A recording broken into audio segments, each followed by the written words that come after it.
Shabbat Shalom, Mishpacha. This is Rabbi Simon Kohen from speaking from the U.S.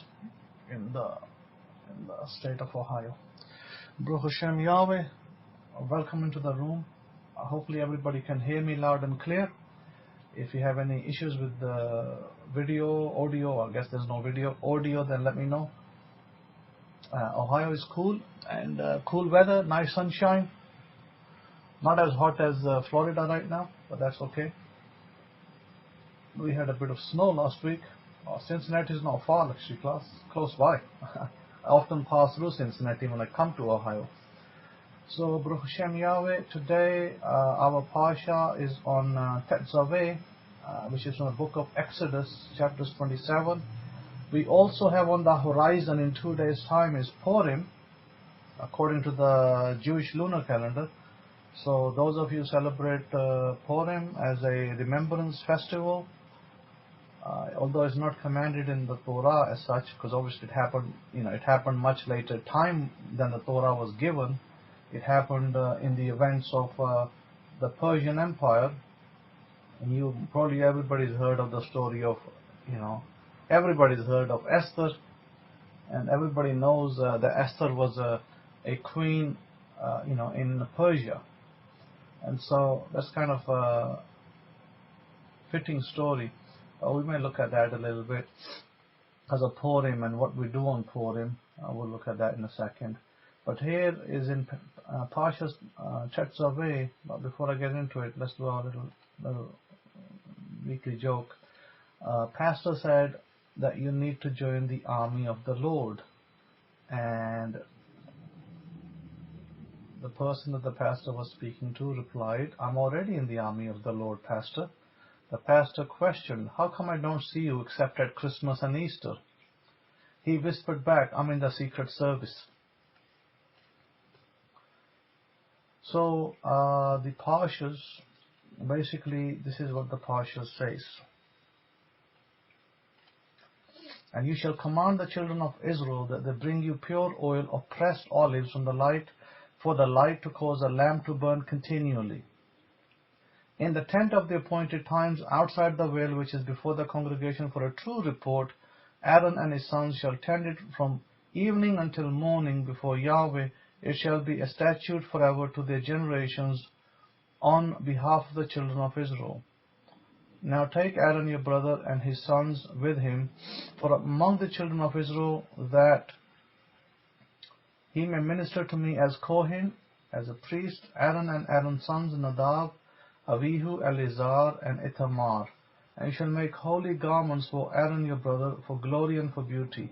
So you shall speak to all who are gifted artisans, whom are filled with the Ruach of wisdom, that they may make Aaron's garments to consecrate him, that he may minister to me as a Kohen. And these are the garments which they shall make: a breastplate, an ephod, a robe, a skillfully woven tunic, a turban, and a sash. So they shall make holy garments for Aaron your brother and his sons, that he may minister to me as Kohen. They shall take the gold, blue, purple, and scarlet thread and fine linen, and they shall make the ephod of gold, blue, purple, and scarlet thread and fine woven linen, artistically worked. It shall have 2 shoulder straps joined at its 2 edges, and so it shall be joined together." So basically it talks about this breastplate having 6 stones on each side, and it talks about the work of Aaron, how Aaron is to be the high priest and his sons are the priests forever. As you know, later in this Parsha, let's see, it talks about Aaron killing a bull before Yahweh as a he's taking the blood and putting it on the horns of the altar, and basically he's doing a particular offering.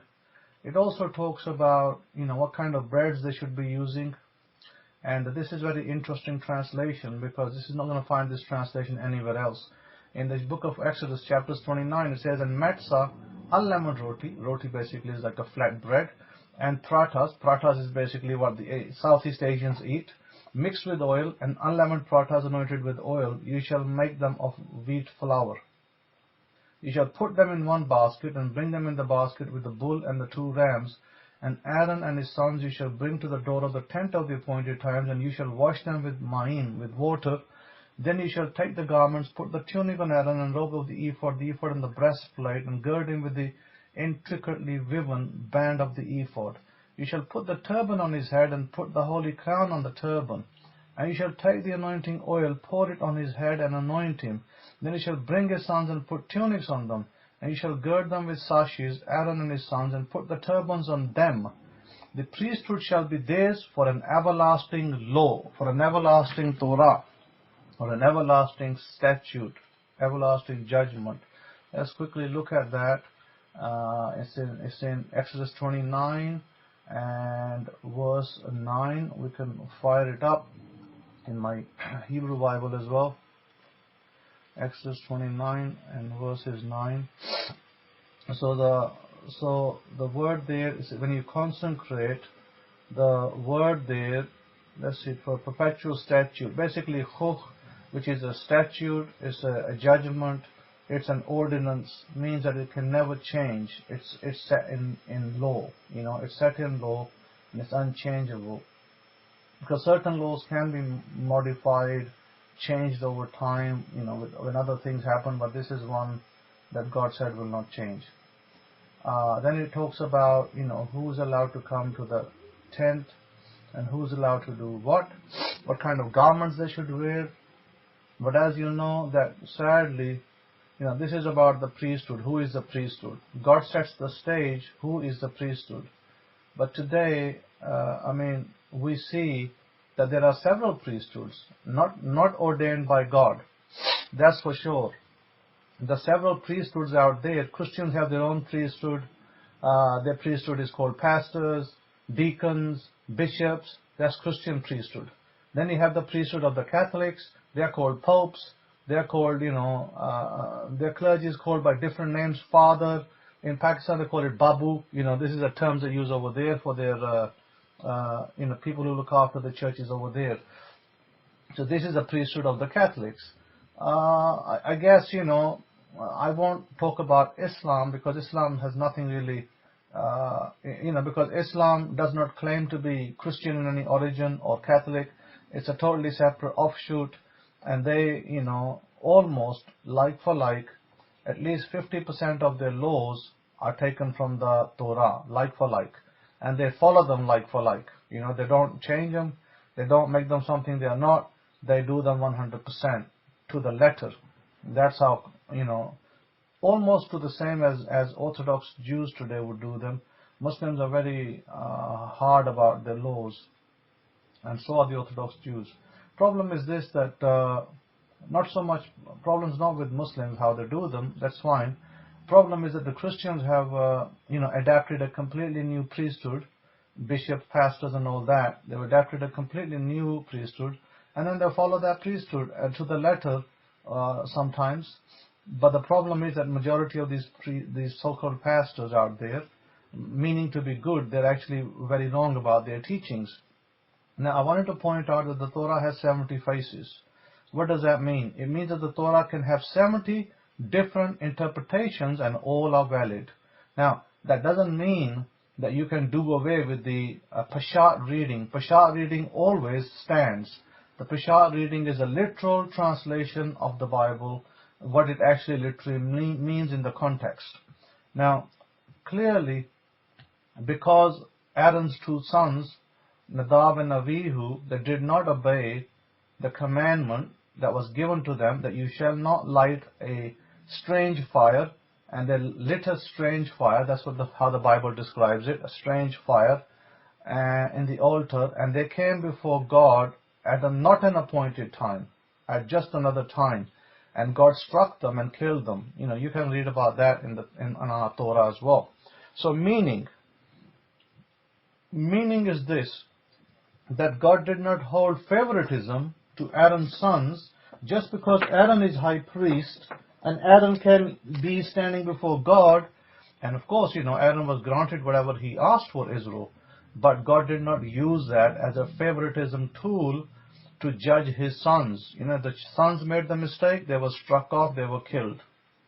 They were dead in their tracks. And as far as I know, I haven't seen them since. So they're my brothers, by the way. So they may have come back several times in reincarnation, no doubt, but they were not, I'm not saying that they were outright sinners and they died as, condemned people. No, they did not die condemned, but their mistake caused them the loss of their life. If you're, if you as a person are going towards a bridge that is broken and, you don't heed the warning signs and your car falls off the cliff or off the bridge because it's broke, it doesn't mean that you're the worst person in the world and, you had to die because you're a sinner. It simply means that you did not heed instructions and you lost your life. So when we don't heed instructions, we can lose our life. Now, by the way, talking about losing life, there is this coronavirus going on, and there's a lot of conspiracy theories coming out of this thing. Yesterday I had a very lengthy email from Rabbi Jeremiah in London about this conspiracy theory that how this is not the coronavirus, this is some nerve agent and is killing people by the millions in China, and they are incinerating them by the millions, and Wuhan is almost like a ghost city and blah blah blah, and that everybody knows about it, but they are hiding it, and President Xi Jinping is not President Xi Jinping, it's an actor, and blah blah, and you know how conspiracy theories go. And then it even made claims that the US don't really have nuclear weapons. They got rid of them many years ago, and none of the people, Russia, America, don't have nuclear weapons. I guess all the nuclear subs out there must be toys as well. So, I just had a good laugh when I read that. I thought somebody has a very, this almost sounds like a Hollywood script, about to be made. How the CIA tried to get the vial, with the nerve agent, and it broke and it infected everybody. And now, every dog and his man out there is being infected by this so-called virus, nerve agent, that's killing people by the millions. In other words, it's an existential threat to humanity. What a load of garbage, that's all I can say about that. And but my point is this. My point is this, that there's a lot of so-called conspiracy theories out there. I will take it with a pinch of salt, and I will ask two questions. Number one, that they claim that they rounded up Xinjiang Muslims in Xinjiang province, and they are putting them into these facilities, and they're using them for forced labor. First they're testing on them, and then they're killing them. Secondly, they're using the Chinese for forced labor. Blah blah blah. It goes on and on. And it's total BS. But my point is simply this. If I was a layman and I had no understanding of China and no understanding of the US or Britain, then I would probably say, this is probably true. But the thing is this, that I've been to China several times. I completely understand the Xinjiang province. I know who lives over there. I can tell you who lives in Qingdao. I can tell you which kind of people live down south in Hubei province. I can tell you a lot about China. And I can tell you a lot about England, and I can tell you a lot about Europe and America as well. So my point is this. There's a lot of these stupid theories going out there. Be very careful not to put your trust in any of these theories. However, I will advise one thing. As I always say, always have food in your house. If you can gather enough food for 3 months, that is great.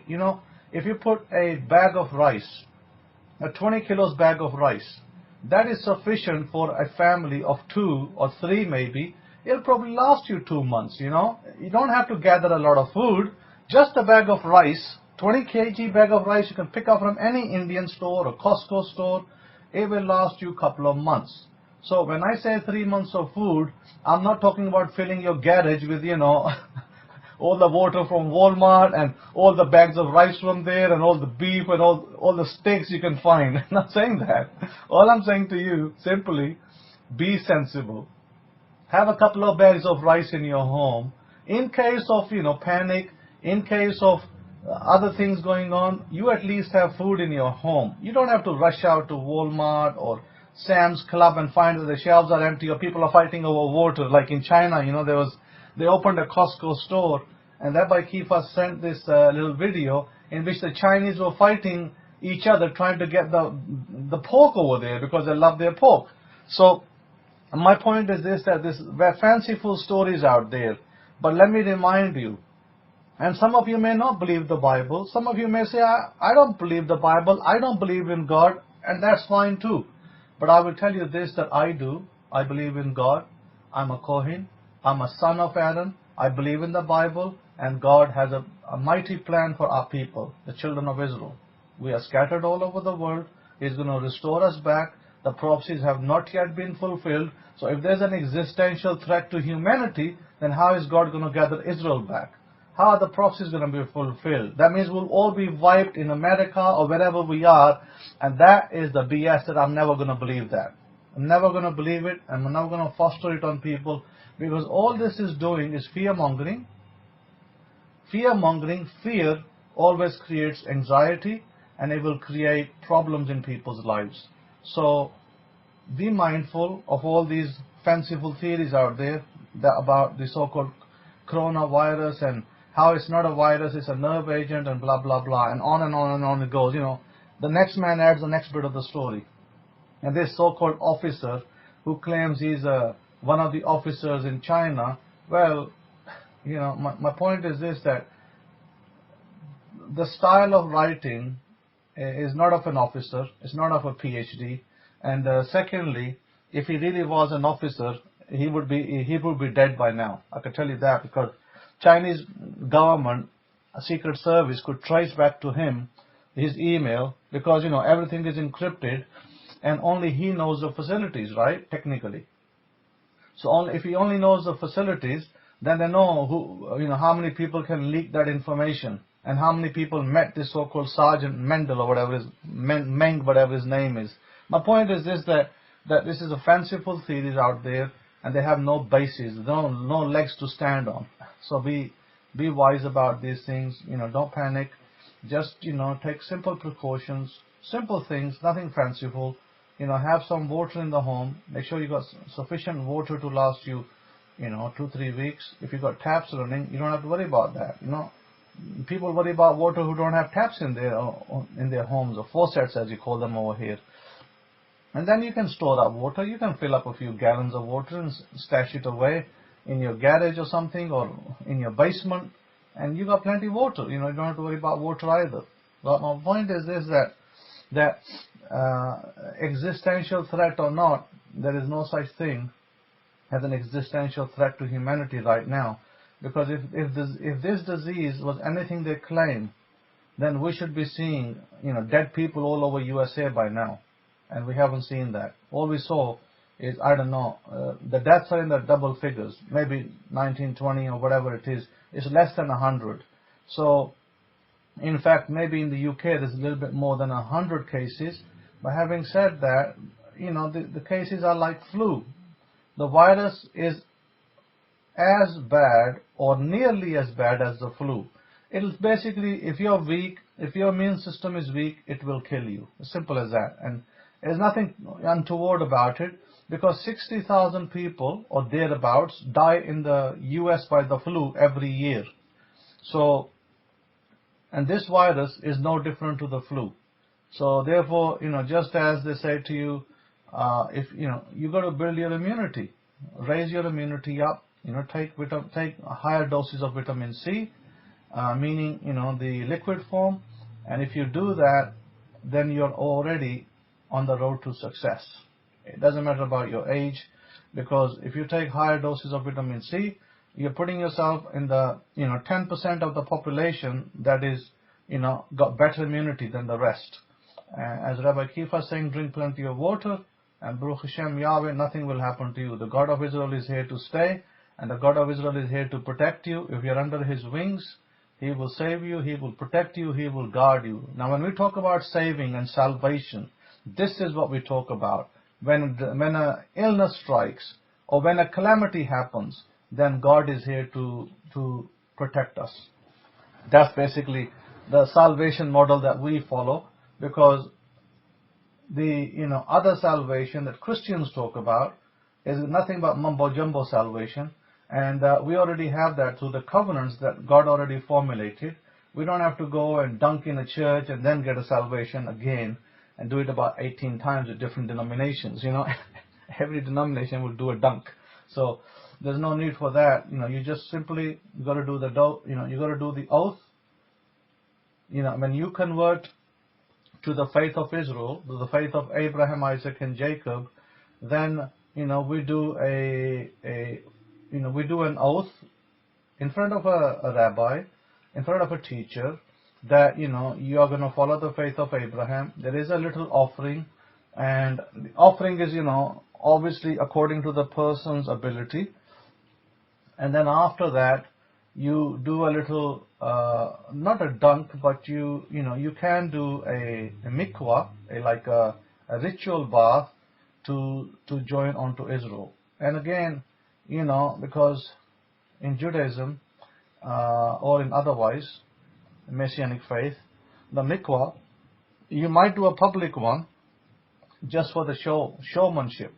But really, you have to do the mikvah privately. Why? Because you have to do all your clothes off, your nails trimmed, your hair shouldn't have anything in it. So it has to be a private mikvah. You're not going to stand there, completely naked, showing everybody. So therefore, even that mikvah is private. So these are the three things that are required to join the children of Israel, to be part of the Israelite faith. And other than that, that's about it. So, Devorah, you're asking about, is 2,000 milligram tablets of vitamin C good enough? No. Devorah, you got to go with a 3,000 to 4,000 milligram, and that's a liquid vitamin C.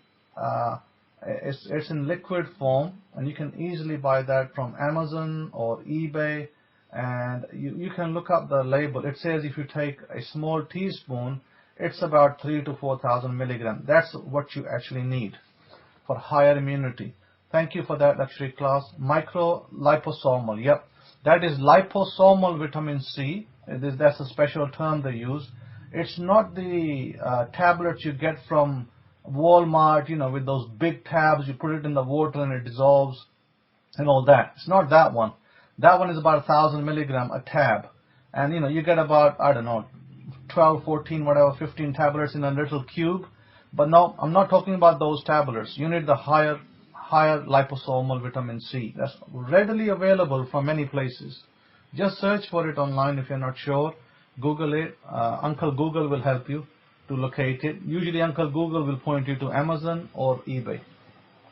So, yeah, don't buy the cheap version from your grocery stores, because they will have a cheaper version of it. So, and then the absorption rate of this liposomal vitamin C usually will be above 70%. Then you'll know that this is the right one. So let's move on. So as I was saying, so the priesthood was given to Aaron and Aaron's sons forever. That means even if you're 100 years old, even if I'm 100 years old, I cannot retire from the priesthood. I cannot say, well, I'm going to lay down my garment because I've had enough, so on and so forth. I can't. The priesthood is till I die. Forever for me means till I'm dead. That's what forever means for me as a priest. So, and then, God gave us a command to teach the Torah. God gave us a command that you are the rightful owners of the tithing that people give you, the tzedakah that you're going to take in, and you're going to decide, which widows or orphans of Israel that need help, you're going to support those people through the tzedakah that's given to you, or the charitable offerings that are given to you. And the tithing was given to the priesthood for themselves to use as a desire. It's like a form of payment back to God, because God would support you in your endeavors. It will bless you in whatever your hand does, whatever work, job you do, and you're technically supposed to give 10% of each, 10% tithe, 10% tzedakah. That's what you're supposed to give. But most people out there, forget about 10%, they don't even give 1%. So don't expect a hand of mercy from God if you don't give any tithing and tzedakah. I'll remind you that you're not going to get a hand of mercy. I was speaking this morning to somebody, and this person clearly, he owes me money, lots of it, and he's been, it's been 7 years now since he's having difficulty paying back, and he, is on and off. He makes payments every month. Sometimes he don't make payments. Sometimes he's got, problems, I'm not well, and I'm this and I'm that, I get all of these excuses from him. But he wronged me more than one time, but he's never benefited out of it. He's always in hardship as a result. If you're going to wrong a Kohen, you're never going to benefit, period. So today he was telling me that his wife, who's a nurse, was meant to be relocating to London in a job, and you know what happened? That nursing home where she was supposed to be relocating to shut down. They said the police did a raid on that nursing home, and because of some abnormalities in the nursing home, they shut that nursing home down, and now she's not actually going for a job over there because that nursing home no longer operates. So she's now going to be working for the same nursing home that she was before in town where they live, and she just relocated to another one. They have more than one nursing home. Point being, this is actually a good thing that she didn't go to that nursing home, because if she had, she would be now jobless, because they shut that down.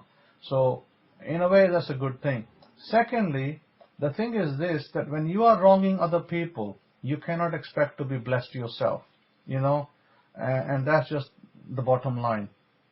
So therefore, try not to live a life where you wrong people and you think you can get away with it, and you think you're going to be blessed by it, because you're not going to be blessed by it. You're not going to get away with it. It will come back to you as what we call karma. Karma is usually any form of sin that you may have committed or your elders may have committed, maybe your forefathers, and they come back around to us. And we have to deal with karma. And I've spoken about karma before. There are lectures from last year on karma, where would have to do a shalom offering, a peace offering to God, to remove karma that we have taken on from our forefathers. Meaning that we don't want their sin, we don't want their wrongs to affect us.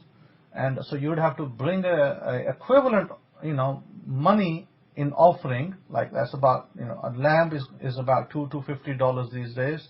So you have to bring an equivalent amount of money into the offering to the priest in the gate, and you have to ask him to repeal that karma that you are carrying from your forefathers, because that may be affecting you with different ways. It might be affecting you with illness. You might be getting ill so much. It might be affecting you with finances. Your finances are always tied up, and other things. And so, like I said, I spoke about these in the lectures past. And by the way, if you want to read about that type of karma, just go and read the book of Job, because he talks about it. And he talks about having this fear that, and he was giving offerings, but his offerings never worked. Why? Because he was not a priest. So you can't say, oh, I'm going to give my own offering and get away with it. No, because it won't work. You have to bring it to a priest, a Kohen in the gate. So the Kohen in the gate is the one that can stand up on behalf of your elders and then speak to God and say that, such and such equivalence offering, or, lamb or such and such has been received, and so the karma can no longer affect the person in question. In other words, a daughter or a son of that person. Like if my forefather had committed an ill thing, like a wrong thing, and I would then definitely prevent that karma from coming to me. So I too, as a priest, I too would have to offer something to God and say, I don't want the sin of Aaron. Aaron's, for instance, my brother's sins don't go on to me. What Nadav and Avihu did, they don't affect me.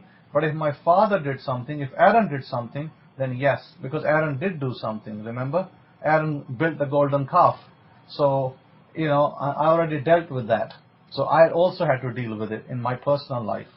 That means I had to take a $200 equivalent offering, and I had to present it before God, and I had to then give it someplace where God showed me, and I dealt with the karma that I would be acquiring through Aaron's let's just say his ill behavior. So having said that, karma does come down, and although Moses dealt with Aaron's sin already, Moses already dealt with it, but from my perspective, I have to do it as well, just for the sake that I don't want to, get any negative sides coming to me. Having said that, that's that. Now, coming back to the Parsha, so the Parsha really speaks about, if I go back to the Parsha, now let me show you another face of the Torah. It says, and you shall command the children of Israel that they bring you pure oil of pressed olives for the light to cause a lamp to burn continually in the tent of the appointed times outside the veil, which is before the congregation, for a true report. And let me just see verse 20. You shall command the children of Israel that they bring you pure oil of pressed olives for the light to cause the lamp to burn continually. We could see that in another light. Philosophically speaking, we could see that as you burning the oil, the light, in your imagination. Imagination is God. We connect with God through imagination. And I want to present a testimony as well in a minute.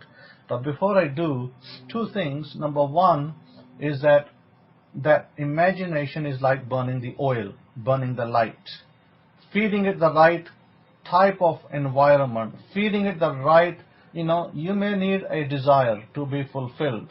So you feed it the right, fuel. And if you give it the right fuel, imagination is God, because imagination connects us with God. So imagination technically is God because we are connected to God through imagination. And God will bring it to pass in your life. That's like saying burning feeding the right fuel. Now the testimony is this, that one of the people that I know, they were doing the Hiponopono prayer. I've spoken about the Hipono prayer before. It basically is, I'm sorry, please forgive me, thank you, I love you. It does connect back to biblical scriptures as well, in the sense that, you do not carry grudges against other people or your children of Israel, because we're commanded not to carry grudges against the children of Israel, but also that you're to forgive people. So the Hiponopono prayer, when you do it, you can do it on 108 beads. I usually recommend doing it on 108 beads. You pick up your 108 beads and you say to one bead, you say, I'm sorry, please forgive me, thank you, I love you. Then I'm sorry, please forgive me, thank you, I love you. I'm sorry, please forgive me, thank you, I love you, etc. 108 times. Now, what that does between you and someone else, or between you and something else, it will clean up internally. It deletes, it does a deletion, spiritually. And one person was doing it, and the person said to me about 2 weeks ago, they said, I'm looking for a 0.5% interest rate off by the Federal Reserve. And I said, really? And I said, I've never seen in history, or at least, I've been here 5 years, and I've never seen the last 5 years, whilst I've been here, or before that I've known America, that there's ever been a 0.5 interest rate cut. But, always I've heard, they cut the interest rate by 0.25 point. But I said, you know what? If you're looking for a 0.5% cut, then let's wait and see. And guess what happens? Last week, out of the blue, the Fed cut the interest rate by 0.5%. Now, shock to some, but a surprise to many, because this means that your loans are going to be reduced. You're going to have lower loan payments. So clearly the person who was doing the Hiponopono prayer, and she was doing just the Hiponopono prayer on it, for interest rates to go down. And she came to me, and I said, did you hear that the interest rates went down? She said, yeah. How much? I said, 0.5%. I said, well, you got your manifestation. And she's like happy. And I said, you know what? This is what I'm going to say to you. If this Hiponopono is working for you, then maybe you need to apply it in other areas of your life. And then it will help you in those areas of your life too. Point being that the Hiponopono prayer works, but you have to focus it per your desire. Yeah, Kefa. That's the other side of the coin. So they are going to go to zero. But before they go to zero, and she'll probably love it if they go to zero, because that means her loan payments will be lower. So anyhow, obviously, clearly what she was worried about was her loan payments. So her focus was entirely on bills and loan payments. And so she also realized that herself. And she said to me one day that my focus was too much on my bills and loan payments. And I was too much focused on it. Then I realized that I need to step back and start doing Hiponopono. Forgive myself and forgive, the thing out there, so that I do not continue to focus on this thing which is going to affect me. So that's what she started to do. She took her focus off bills and put her focus on mending her relationship with money. Because really, what was the problem? The problem was her relationship with money is broke. That is the problem that we are basically dealing with here. So she started to deal with the money relationship, and now things are improving for her, and she's very happy about it, and that's great. So I had another testimony of a person in the room. If she gives me permission, I can share it with you. I think it's Jennifer. Jennifer, do I have your permission to share your testimony? Yeah, I'll give them a bit. I can't tell them everything, but I'll only tell them parts of it. Okay, so let me see if I get an answer from Jennifer. I don't know if Jennifer's in the room. So, having said that, now Jennifer was, of course, been doing imagination, and she has desires and things going on in her life. But what Jennifer was telling me yesterday was that she suddenly, within a week of running imagination, she's finding that her desires are coming true. She's got an apartment that she was looking for, and she's shifting. She's moving to that apartment this coming Monday. And there was a couple of other items on her list that she's, desiring, and she said that they are also in the pipeline, the car being one. So, having said that, now, of course, what was the difference between her imagination in a home versus outside a home? She had a question, why would my imagination outside the house be more powerful than inside the house? And I won't go into the politics, and the people that she lives with, or why not, but I will simply say this, that when you're in a car, and I've often heard the voice of God in a car myself, when you're in a car, you're totally outside your living place. Living place will have maybe your family, and maybe they all have different views on life, and they carry different vibrations, different frequencies, and they have different emotions, they have personas, different energies, and those can affect you. They can definitely affect you in either a positive or a negative way. So the reason why that Jennifer was successful outside the house imagining and not inside the house was because she is now completely clear of those energies. The only energy in the car is herself and the car. And the car is an object, right? So when she imagines in the car, she has no interference, nobody's opening the door, nobody's shouting the house down, nobody's got the TV on loud. My point is that all these things affect you. So this is a reason why, and one of the things she mentioned that she was able to utilize more appropriately was emotions. And I spoke about this as well, and I said that you got to utilize some emotion within your visualization, imagination. What is emotion? Well, emotion could be that you might be happy, you might be sad, you could be touching something, like a feel, touch, feel, that's an emotion, that's a feeling, it's called a feeling. What is a feeling? Like I touch something and I feel it, like I smell something, like, I smell roses, like I smell a perfume, like, I have my perfume over here, what is it called? It's called, whatever the name is, it's one of the Givenchy perfumes. So if I put the Givenchy perfume on my clothes, on my body, like on my skin, and I rub my skin, I smell it. See, I can smell Givenchy. That means, right, that if I'm in a visualization, imagination, and I can smell Givenchy, either off of my skin or maybe off of another person's skin, that I'm, imagining that I'm with somebody, and maybe they've got Givenchy, maybe they got the Poison perfume on, or maybe they got some other, I have another perfume called Red, really, really good. It's from the the Lauren brand, and it's really good as well. My point is this, that the idea behind your imagination is to make it as real as possible in your imagination, of course, as real as possible, with some, if not complete, some emotion. If you can add some emotion to it, then you'll do great. Like if you were, looking for a new car, then you want to smell the leather of the new car. When you get into a new car, usually the first thing you notice is the whiff of that leather smell. You sit in the strong leather smell coming from that car. So the emotion could be, or the feel could be, that you're in a new car and you can smell the leather, and you distinctly feel it in your imaginal scenes. So that's basically, she added that feeling to her imagination, and she is now finding that her imagination is working great. It's actually coming to pass. And before, it was hit and miss.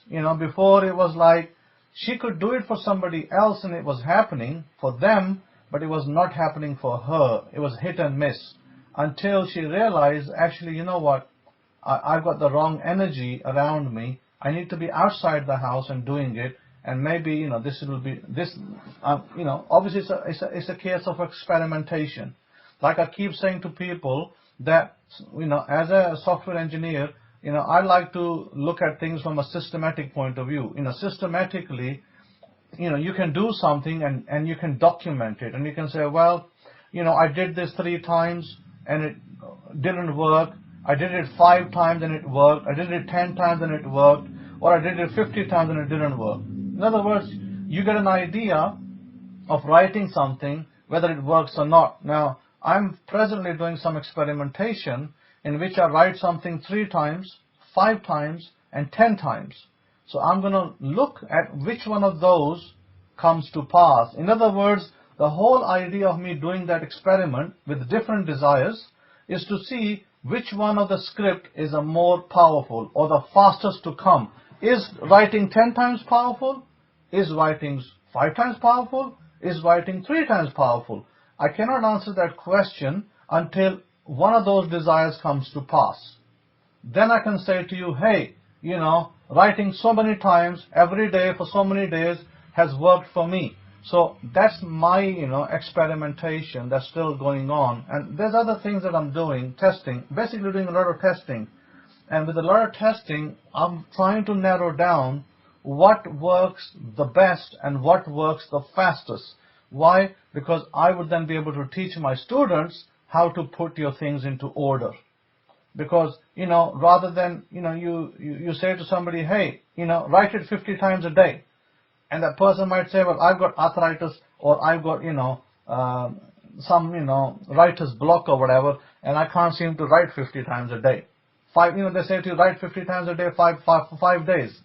5 times 55, or 55 times 5 days, 5 times 55, or whatever, or, to that kind of effect. But what I'm basically saying is that none of that is of any effect. Basically, I did do that. Let me put it straight. Last year in October, I did write 50 times, 5 days. It did not work. It's totally unworkable solution. Okay? So that's already been tested. Now what I'm testing is writing it less, but more times. Now I haven't got a 50-day limit. My limit is I'm working it in 2 ways. And those 2 ways I will describe in my writings later down the road. But basically one way is you take a desire and you write it every day. Every day you write it, and you write it maybe, let's just say 5 times a day. I write my desire 5 times a day, every day, irrespective, till it happens. So that's one way. And the other way is that you simply, let me just deal with this. So having said that,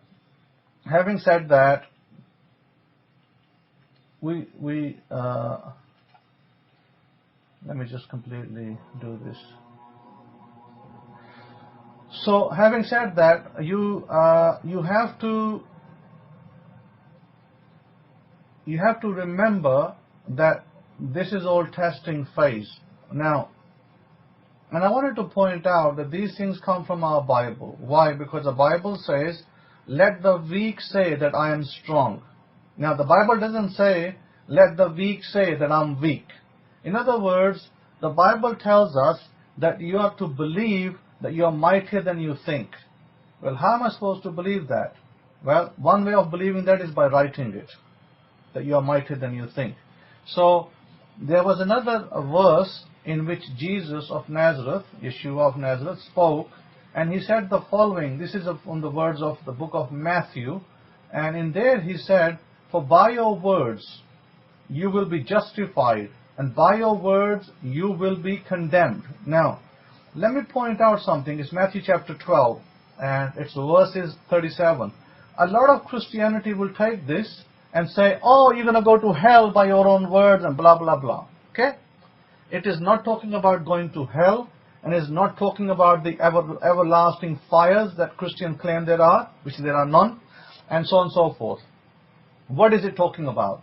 Jesus is basically saying in the now that your words, your self-talk, he's talking about self-talk over here, by the way, because you're talking to yourself, you're not talking to nobody else.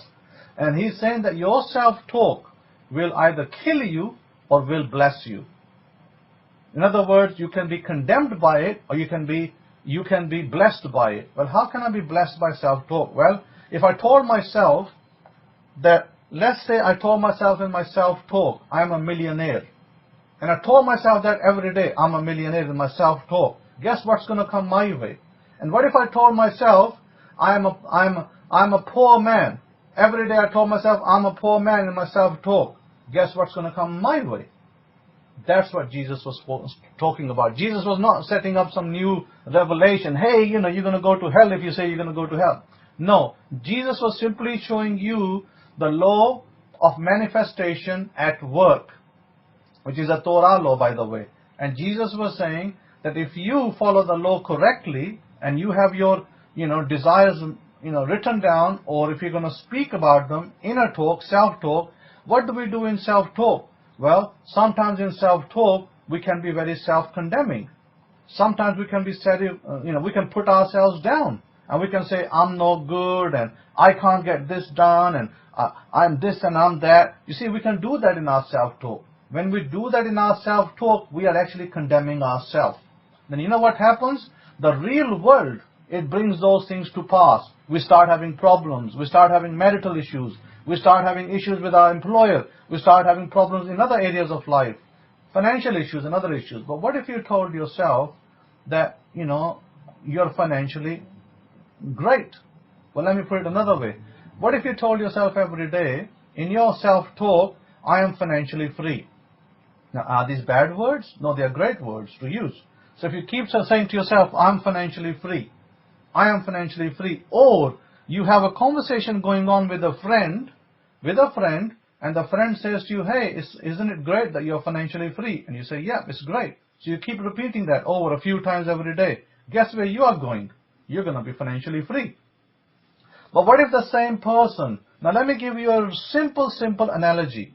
You are a little child, and you have a mother, and the mother condemns you, and she says to you, you will be good for nothing.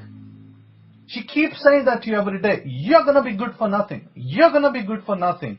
Guess where you're going to go with that little statement that your mother is pumping into your head every day? You grow up and you say, I am good for nothing, because my mother said so. See how that affects you? It affects you in tremendously negative ways. And our women and our men, they are trained the wise. They have absolutely no clue that what they're doing to their children is they're condemning them to their life of misery ahead. So that is one way of making somebody financially poor and ill, and making sure that he fails in every area of their life. What if you told your child every day, you're going to be a great man, you're going to be a wonderful guy, you're going to have a great home? You pump that into your child every day. Guess where that child is going? He is going to grow up and he is going to be a great man. Haven't you heard stories of rich people sending their kids to good schools? And what do they say to their children? Son, you're going to be a CEO of one day of a firm. You're going to command a lot of people under you. That's the kind of talk they give their children. And so learn from that. Do not give your children negative talk. Do not even in anger. Do not even in anger say negativity to your children. Because if you do, that will affect them so negatively in their life that, you will be responsible for it. Because you pumped that into them, and they heard it, and now they adapted it, and now they're suffering from it. So they have to overcome that by a positive statement in their mind. Because they can turn around and say, no, I am not this person that you're telling me I am. Let me tell you my life story. I was, I was a young man, about, 19 years old at one time, and 19 or 20, and I was hearing these stories from my family, aunties and uncles. They would say to me, and I wanted to be something, and I wanted to study on, and I wanted to get a good office job. And they would say, oh, don't waste your time with the office job. Just stick to what you're doing now. Work in your factory and stay there, and you'll be, why you want to give up your salary in the factory and work in some other job, because you will never make it. The word they keep saying to me was, you will never make it. And you know what I turned around and told them? I will make it. I will make it. I reject your words. You do not control my life, and I will make it. So I kept telling myself, I will make it, and I'm a great man, and I'm going to have a great job. And guess what? Guess where I ended up? And guess where they ended up? They ended up queuing outside my house in England to tell their kids how to be successful, because I was on a $100,000 job. They were not. So that is the difference between accepting somebody's talk and bullshit versus you actually going and doing the things that you desire to do and make it successful, so other people will know that you are somebody. So my point is this: never accept people's self-talk. Never accept it. Never somebody gives you a negative talk and says, you're going to be no good. And you say, no, I'm actually very good. And I'm always going to be good. So you got to tell yourself that. And Elon, you're absolutely right. And maybe in the Navy, because, sometimes they are negative to you. They may give you a negative word, and sometimes they can be positive. It depends who's your trainer. Sometimes your trainers can be very positive, and sometimes they can be very negative. And sometimes people come out of the army, and they have negativity all over them, written all over their face, because their sergeant, their captain, their major, they were all negative. But if they had good people, then they come out good. So the point being, never accept somebody's self-talk or somebody's, words as gospel scripture for yourself. And I'm talking about bad words, not good words. If somebody gives you good words, you take them. You absorb them. But if somebody gives you negative words, reject them at source. If somebody says to you, you're going to be no good, reject them at source. Say, this is not true. I'm actually very good.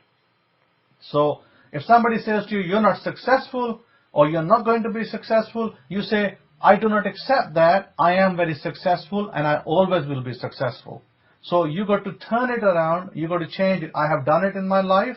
I have been there, and I have been on the ladders of success, but not because of people's nice talk. They were giving me a lot of negative talk. My own personal family was giving me a lot of negative talk. But when I became successful, and there was a Mercedes parked outside and a BMW and a nice big house, guess how many people queued up outside my door?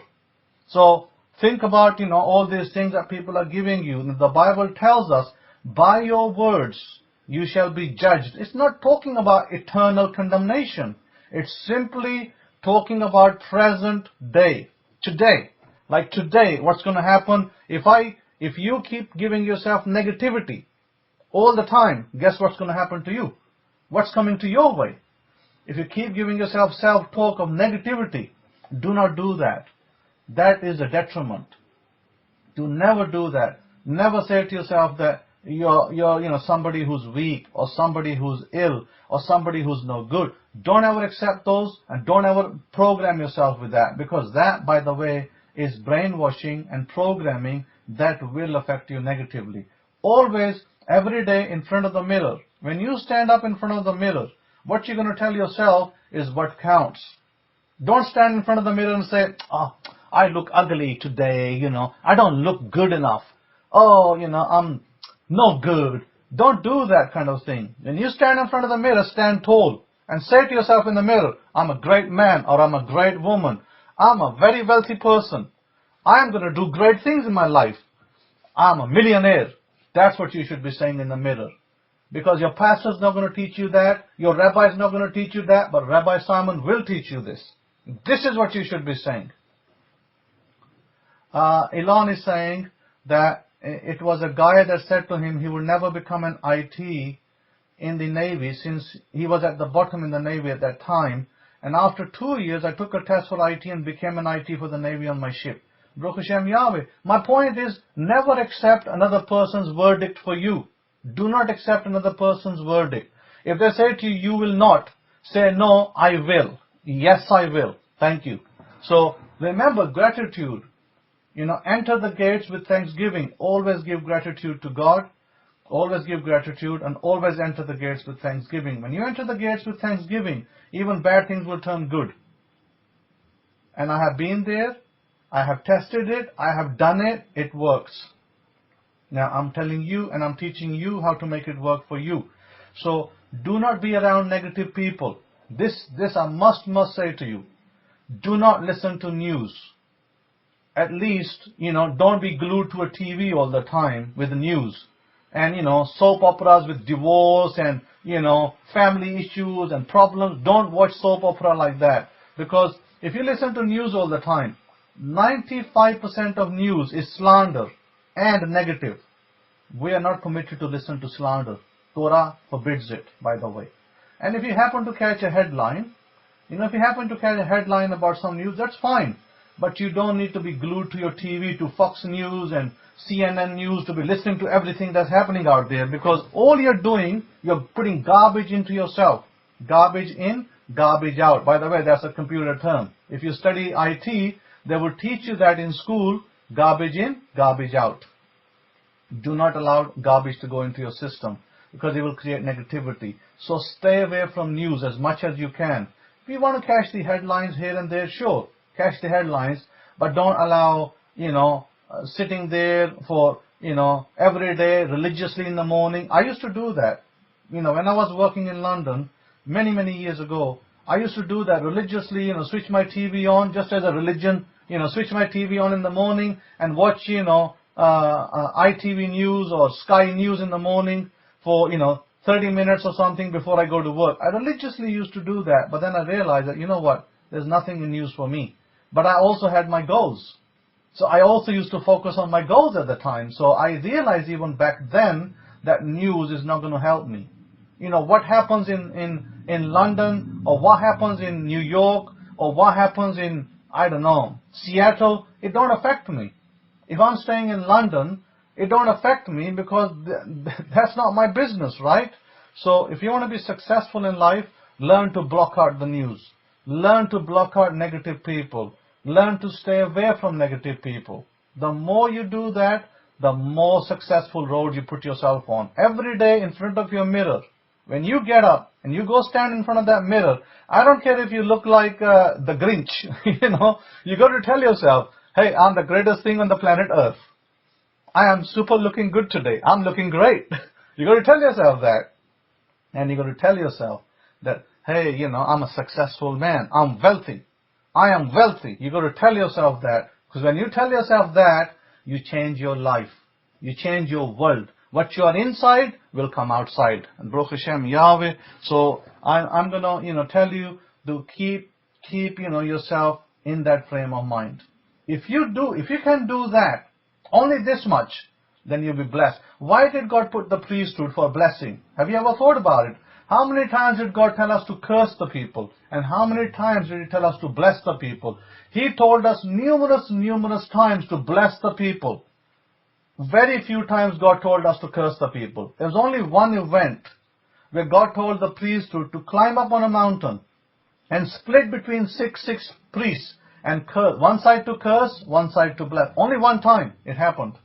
But God never told us otherwise to curse the people. He always told us to bless the people. Why? Because what we speak, then God blesses them. Because God's intention is to bless you as well. Today, the same today in 2020, words of blessing are to come out of my mouth for you, not words of cursing. So therefore, do the right thing. Be, honorable, honor the Torah, honor the law of God, be mindful that you're in compliance with the Torah. We got the Feast of Purim coming up. Think about what happened in the past. Think about the things that our forefathers went through. And give thanks that you're alive and well today. Because some of you belong to the tribe of Judah. So you belong to the tribe of Benjamin. And those two tribes were affected in Persian Empire, in Iran. That story is from Iran, by the way. And so, read the book of Esther. get and give thanks. I'm not saying read the whole book. Maybe you read a chapter, give thanks to God that you're alive and well, that you are a descendant of those people. So if you are a biological descendant, be mindful, be thankful, and give thanks to God. And that's all Purim is about. Purim is about nothing else. You eat some nice foods, you have some sweet foods, and you think about the past. And this getting drunk and all this, they say, oh, you can get drunk on this day and be totally drunk. I don't do that, by the way. I don't get drunk like that. And I don't do it, I don't practice it, and I don't teach it. You don't have to. You don't have to get drunk on that day, because we are in the hands of God anyway. So I don't need to get drunk to be in the hands of God. So, this idea that came out of Judaism is not actually a viable idea. It's a religious idea, and it's not a good idea to get drunk and be all over the shop, falling everywhere. So if you like to drink in your own private home, but be sober. Be mindful of people around you. So having said that, my point is this, that I am here to bless you. I'm here to guide you in the right way, and that's my job. And so as you as the children of Israel, you are to be, supporting me in all the things that I do to prolong our people's lives and benefit them in every way. That's where you're supposed to be. And we have to, we are a community of brothers and sisters with each other. And we need to help each other. We need to be there for each other. And that's where I am. And I thank you for listening. Baruch Shem Yahweh. You have a great Shabbat. And I'm going to pass it on to Rabbi Kefa. And over to you, Rabbi Kefa. Todah and Shabbat Shalom. Todah Rabbi Kohen for another great bit of instruction, direction, guidance, and just mentorship. Because truly that's what Israel needs today, is a mentor. We need direction. We need somebody to look up to. Am I correct, Israel? Family? If I could be heard, can I get a one-on-one to make sure I'm coming in okay? I wasn't able to get a mic check earlier, doing some things. Okay, just to let you all know up front, today is going to be a pretty short lecture going forward. Have some things going on. But I will say this. Hakohen talked about the Grinch. The Grinch. How many of you have watched the movie The Grinch several times? Well, that's one of my favorite movies of all time. I love to watch The Grinch because there's great lessons. I love to watch cartoons because I learn a lot. Me and Nakshan last night were watching Ratatouille. How many of you seen Ratatouille? Put up a capital R if you watch the cartoon the Disney Ratatouille. Isn't that so inspiring? I mean, I go and say don't watch the news. I totally agree with them. I totally agree with them when it comes to that, because it's just, it's just a waste of good energy. But you watch, get into cartoons. You really learn a lot. You really learn a lot, and they'll teach you some great lessons. So, even the rat himself, the little rat, he can learn how to cook because he believed he could learn how to cook. He believed, I can cook. And he kept telling himself he could cook. His brothers and his father say, oh, you need to do this. He was given gifts of a great smell. I tell you, watch Ratatouille today. You'll be inspired. You'll be inspired. But Hakohen was talking about the Grinch. And I'll tell you, if you watch the Grinch, go watch it again and listen to what he says. Not the newer one, but the older one. He says is that one man's trash is another man's potpourri. How many of you heard the Grinch say that? He said that in the movie, if you didn't catch it. But he said, one man's trash is another man's potpourri. How many of you get that understanding? I was like, man, what a great bit of understanding. What one person may see as trash, unworthy, totally useless, another man may see as sweet-smelling savor. Baruch Hashem. That is so true when you look at life itself. And we all know that words have power. Am I correct? Words have tremendous power. But the power scale is tipped both ways. Words can bring you life, and words can also tear you down. Truly.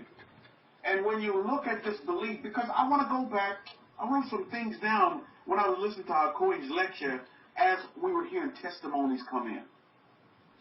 And I heard this word with these two testimonies that Hakohen gave about the family. Is that, and I heard Hakohen mention this himself, and it's a key word. And this word is realization, or I realize. How many of you heard that? It's like the word I realize is like when the light bulb comes on for you. realize, when you come to a realization, when Torah really becomes real to you, we've done many lectures about that as well. When the Torah becomes real to you, and you finally realize the true workings and the true purpose of the backings of belief. You see, belief is really based on a realization. Now let me give you some facts for this day. Do you know the word the word belief? How many of you have belief? Put up a capital B if you have belief. You have belief in, it doesn't have to, but you just have a foundation of belief. Well, you just believe. Regardless if they tell you it's trash, you do see it as potpourri. Well, you just have a belief, and nobody can take that belief from you. To talk for your responses, by the way. For those of you who haven't responded, then you might want to find some belief, because the first part of belief is to take action. You need to believe this. And believe me, Christians, I mean, I don't know how much furniture and how many plaques I brought as a Christian when I was a Christian that had belief on it. Belief. Christians believe. Believe me, they believe. Catholics, they have a belief system as well. They believe. But belief has to be based on, belief is just part of the fuel that lights the fire. You see? But you have to do believe. So this is why I always make the lectures interactive, to where you have to do something, because that's actually the trigger to your belief. You see? And the Master Yeshua talked about this a lot, but the word belief, when we look at our Torah, we only find the word belief 7 times in our Torah. The word belief, the word believe, is only mentioned 7 times in our Torah. Isn't that something? Isn't that really instructional? Because you know Torah is king in my life, and I know Torah is king in yours as well. And I know every one of you that mentioned belief, you believe in the Torah. Am I correct? You have Torah as king in your life because you're part of my family.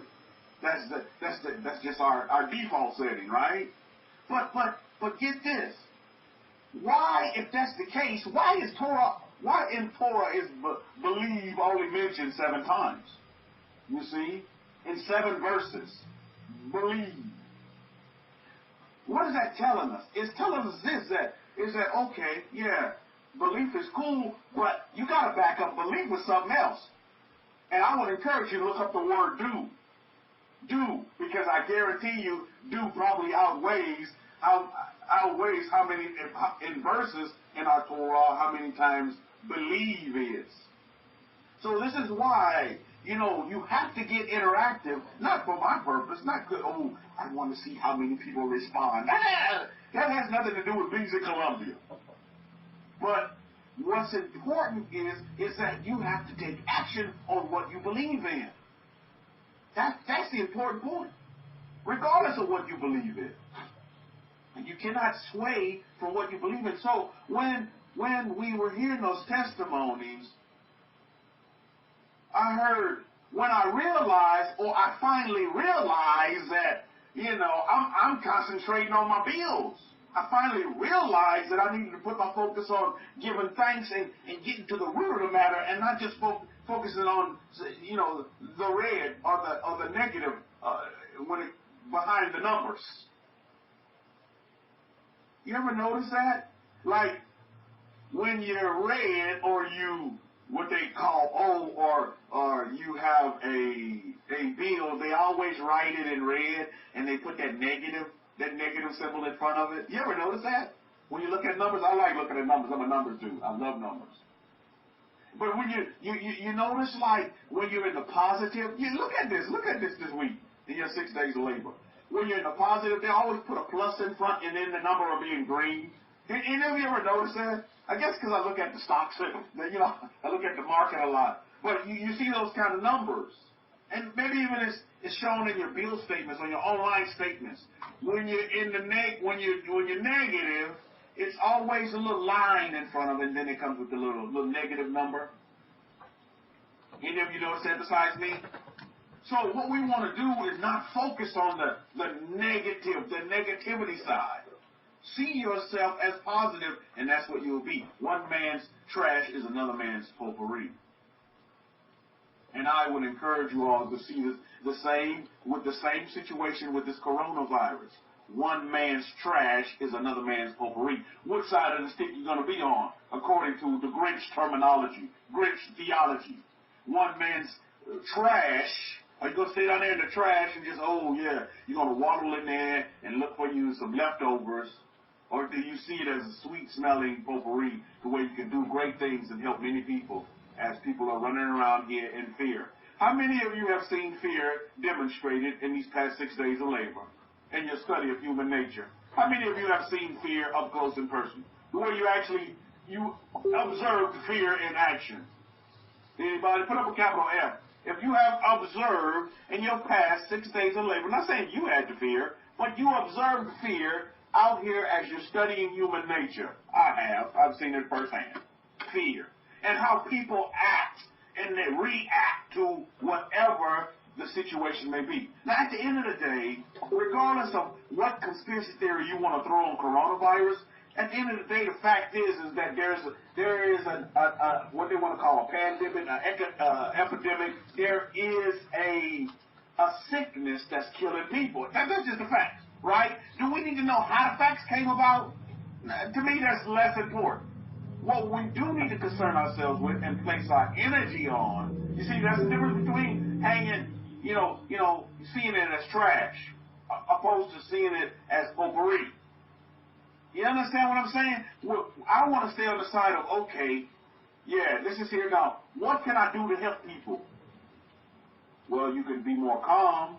You can have that peace about you that you go around saying with your lips all the time. Oh, shalom, brother. Oh, shalom to you. Oh, but when Corona come around, it's not shalom. It's oh shit. Excuse my language if I offend anybody, but that's just what it is. You go from shalom to oh shit. Well, what happened? What happened between, oh, shalom, brother? Oh, that's only when times are quote unquote good in your world. You see, it all goes back to what you believe. And how solid your foundation really is at the end of the day. Instead of running around here like chickens with your head. I mean, I've seen fear firsthand these past 6 days of labor. I went to Walmart and saw fear. I went to Sam's Club and saw fear. Because people just stocking up on all this stuff, running around with masks on when they don't need them, by the way. Fear go out and make you go out and buy face masks when you don't need them. And you'll pay an absorbent amount of money for some face masks when you don't need them. That's fear. Now, having said that, can anybody say that they have confronted fear firsthand in these past 6 days of labor? Now that I've given you an example of how you can fear, or what fear really is, how fear is exhibited out here in humanity as you study human nature. Because, I mean, fear is all around us. But as the Christians say, we walk by faith and not by sight. Oh, that's good until coronavirus comes. That's good until you hit with the epidemic of HIV. You see, because it's all lip service. There is no true basis or no true foundation behind the words that they say. Words have power if the words are concrete and if you believe the words. You understand what I'm saying? The Master Yeshua talked about this all the time. Now, here's another fun fact for you as well. Can anybody guess in what they call the New Testament? Can anybody guess which book has the most accounts or the most verses with the word believe in it? Anybody want to take a shot at it? Which book would you say in the New Testament, as they call it, has the most verses with the word believe in it? I think it says Matthew. Any other takers? You want to take a shot at it? Or like how Cody says, you can ask Uncle Google, or you can ask Aunt Alexa, and Alexa, maybe she'll tell you as well. Auntie Alexa. Anybody want to get Matthew? Well, it's actually the book of John, Yaakov Hanan, the book of John. It's over 40 plus times you find a verse with the word believe in it. Over 40 plus times. In our Torah, in our whole complete of the Torah, it was only 7 times. 7 verses. 7 verses. So the book of John just, blows away and outtowers what's going on. Why? It's because in most of these times, it's the Master Yeshua, as John records it, talking about belief and what belief really is. So if you really want to understand belief and what belief really is at its core, read the book of John. Because the Master Yeshua, the Master Jesus of Nazareth, will truly give you understanding and direction on what belief is. And belief is based on the words that you say. Do you really believe them? And as you can see, I tell you, don't we live in awesome times? I was thinking about it, it's like, man, we live in such awesome times to where we can truly exemplify light through the world that we live in. We can actually be that potpourri that the Grinch was talking about. To have a belief system. And Christians have a belief system, but what is it based on? Because the majority of the people that was in the Psalms, I can guarantee you, are Christians. I guarantee you, a majority. So it's like, okay, well, if you have such belief, then why do you worry? And it goes back to the testimony of these guys. When you finally realized what really worked for you, or you finally broke the code, oh, this is how it's supposed to be. Now I understand. I was doing things totally wrong. I had the wrong mindset. I realized. I heard that word in these testimonies. That when they realized, okay, this is how I need to do it. This is how I need to focus. This is how I need to word it. Coming into a realization. So important. And that's the role of the Kohen. Because my question is, what does Israel do with the priesthood in 2020 as we look at this parsha? It's all about the priesthood and who's established as the priesthood. But what does Israel in 2020 do with the priesthood? I mean, that's the question, right? I mean, what do we do with the priesthood? What do we do with them? And the answer is quite simple for those of you who are Torah students. We do what we always did with the priesthood. We don't have to change it, come up with Melchizedek. I'm still trying to find Melchizedek in San Antonio. Melchizedek, where you at?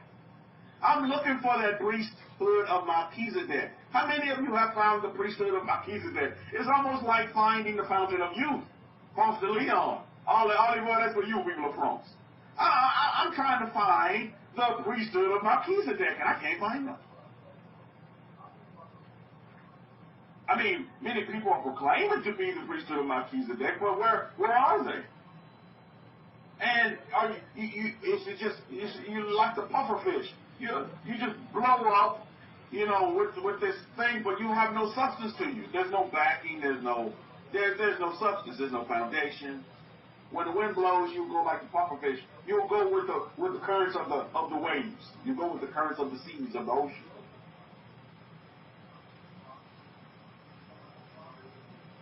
What does Israel do with the priesthood in 2020? And I'll answer that for you real quickly. Israel does what we always did with the priesthood. But again, this statement and answer is not being, let's just say, disseminated. It is being disseminated, but it's not being followed. It's because people believe different things these days now. They have a different belief system. Even within our family, there's a different belief system. They say, well, we don't have to stick to that. Well, I don't want to do it. Well, then that's on you. Because the Master said it himself, and I paraphrase it, he talks about this in John time and time again. If you believe on me, if I give you these words, and I'm paraphrasing, and you don't want to believe them, then you have already judged yourself. Your actions have judged you already. I don't judge you. I didn't come to judge. I just come to give you the belief. I've just come to give you that marker so that you can meet your marks. But if you decide not to follow these marks, then that's on you, you see. You have already judged yourself. I remember as a Christian, I used to hear this a lot. Oh, I don't want God to judge me. How many of you are hearing this today? With your Christian friends and your Catholic friends around you. Oh, I just don't want God to judge me harshly. In some way, shape, or form. It may not say it exactly the way I said it, but they'll say, oh, I don't want to be judged. I don't want to be judged by God. Well, guess what? God doesn't judge you. You actually judge yourself. You actually condemn yourself, or you actually bless yourself, depending upon your belief. What do you believe? The Master said, the light is here now, but the light will be gone, and then darkness will come in. Well, what does that mean? You see, what does that mean? How? Well, you're the light, and then you're going to leave it, and we're going to be in darkness. No, he's presenting to you light. He's giving you an example of how to live life and have the light that's more abundant and a more abundance. But if you decide that you want to believe and do something totally different than that, then you put yourself in darkness, you see. Luther Class put it a great way. He said, I don't blame anyone but myself for my actions. Oh, indeed. But yet, most Christians, most Catholics, they'll say, oh, most people around you, well, why did God allow that to happen in my life? And I'm like, my goodness, God didn't do that. You see, there's people that love to point the finger, but don't want to really get down into the subconscious and deal with self. So they have to point the finger at everybody else. The more correct statement would be, why did the God in me allow me to do that? Because you allowed it to do it to yourself. I don't blame God or Satan for my errors, or for missing a mark. Oh, indeed. And that's another one. Oh, Satan did it. Get thee behind me. I rebuke you, Satan. What the heck? You need to rebuke yourself. You're the problem. And you're also the solution. Because it all starts with you. How Kohen can sit here and give you instruction after instruction until the cows come home and go back out again. But if you never heed the instruction or believe, you have to believe the instruction, you see? And what is belief? 10% of belief is just hearing it, and the other 90% is acting on it, doing it. So that's why the question comes in, and we go back to the question, what does Israel do with the priesthood in 2020? Well, we do the same thing in 2020 that we did in ancient times. It's the forever way. It's forever. You know, I wrote this down. Priesthood, the priest of Israel is the perfect law. They're synonymous. You cannot have the perfect law without having the priesthood, because then you have the perfect law without no guidance or direction. And we see where the law of attraction will take you. There is no foundational standard for the law of attraction. You could be all over the place with the law of attraction. But the perfect law comes from the priesthood. You don't believe me? Look at Shemu. Look at Exodus chapter 29, verse 9. And you shall gird them with sashes, meaning meaning the sons of Aaron. Aaron and his sons, and put the turbans on them. The priesthood shall be theirs as an everlasting law.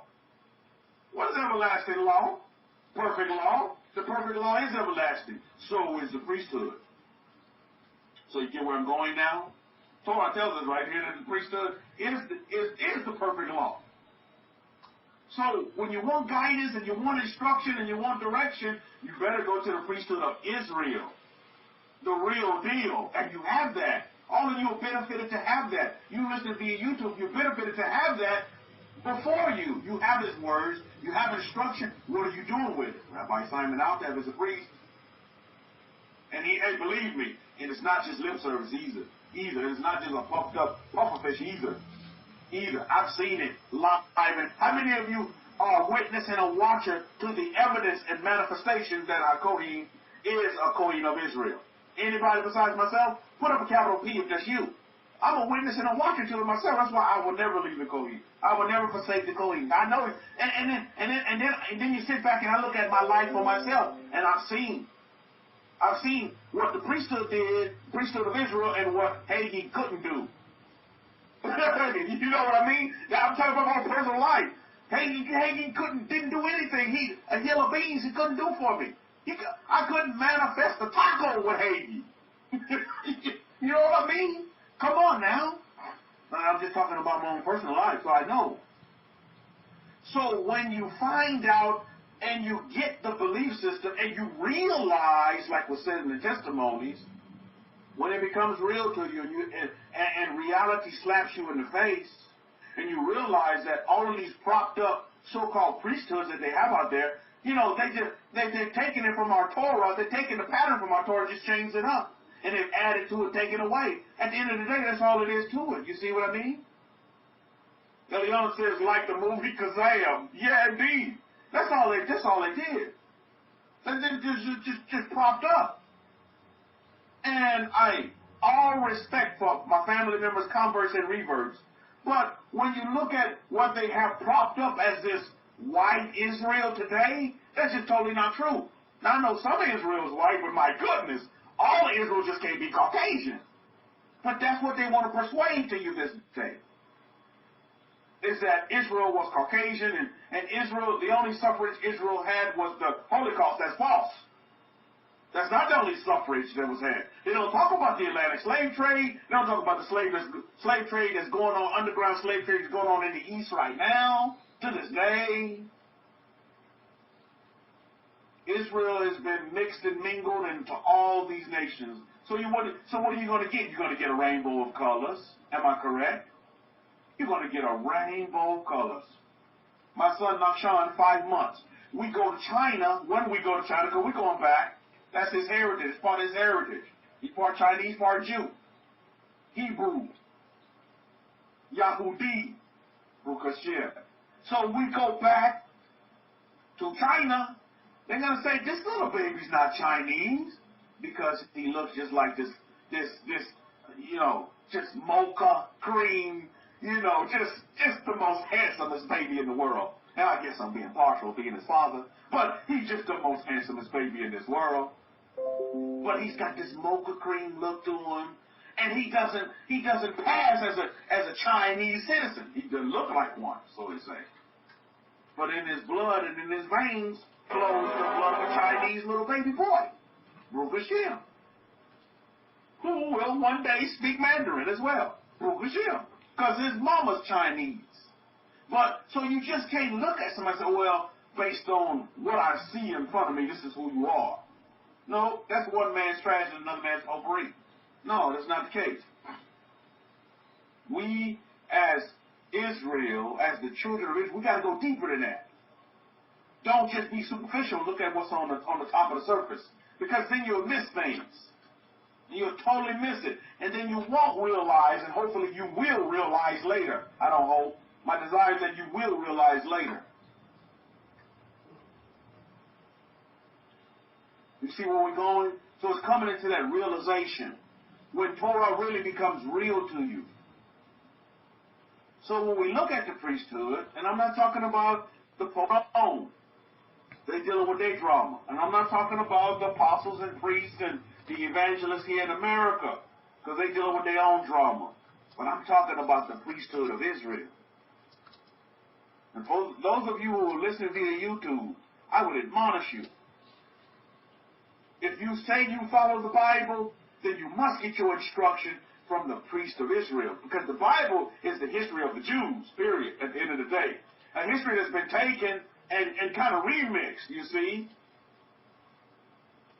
Ileana says, I've seen a slogan that said, real eyes realize real lies. That's awesome. That's an awesome slogan, Ileana. That's an awesome slogan. And again, the master talked about that as well. You have to be able to see. Most folks are blind. Oh, but I can see, I have 2 eyes, yet you're still blind. Because you're not looking with your third eye. Your third eye is shut. Eyes wide open, eyes wide shut. Your third eye is just shut. You don't see. So you're blinded. Yet you go through this life not seeing. That's just horrible. I want to see. I want to see in HD quality 2020. I want to see. Baruch Hashem, that I am seeing. It's beautiful when your eyes are open, or like the testimony said, when you realize, okay, now that I realize, it becomes real to me. I realize where I was faltering or where I was making that mistake, and then I corrected it. Why? It's because you went to the source, the sons of Aaron. That's an everlasting law, by the way, forever law. Just like we forever Israel, then that's the forever law that the priesthood are going to be the sons of Aaron.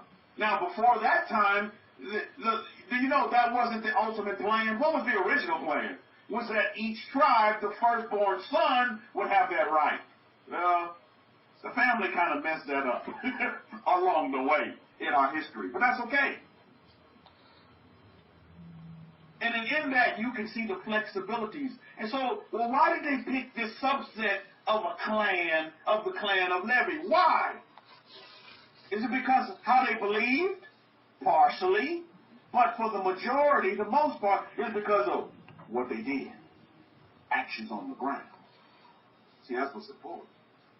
It's the actions on the ground. How do you act upon what you believe? Do you get it? And this is what I see when I, as a student of human nature, when I sit back and I watch the surroundings around me. And I'm like, okay, you believe in Jesus, but yet coronavirus has got you running like a chicken with your head cut off. And yet I look at the family of Israel, and I believe, and I saw this on the news, is that they closed, it was a yeshiva, or it was a Jewish school up in New York, ended up getting the coronavirus, so they kind of closed that down and getting it cleaned up. But when you look at the Jews, and even in these events that take place, and you say, okay, is it Hashem or is it old hell? Are you still with Hashem during these times? See, this is why I said we live in this awesome age right now, to where you can be in your grocery while Egypt is getting the smackdown. You see, you can be in that area of security, in that place of solace, in that place of shalom, of peace, of real peace.